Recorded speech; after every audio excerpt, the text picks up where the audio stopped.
Hello and welcome to my YouTube channel. You are planning to upgrade to Windows 11 22H2, but your device is currently has a safeguard hold.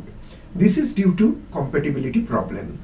In this tip, I shall show you how to bypass this block.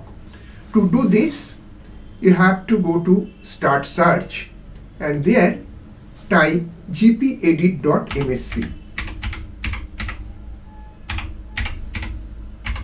Once done, hit the Enter key. This will open the local group policy editor window. Now move to computer configuration and then to administrative templates. Double click on it and move to Windows components.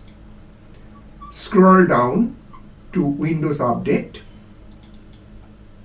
and there select Manage Updates offered from Windows Update.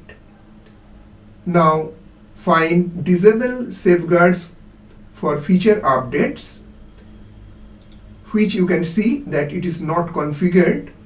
Double click on it and make it enabled. Once done, click Apply and then OK. Close the local group policy editor. Once done, then restart your system. I hope you have enjoyed this video. If you have enjoyed this video, then do like, comment, share and subscribe. Thank you for watching this video.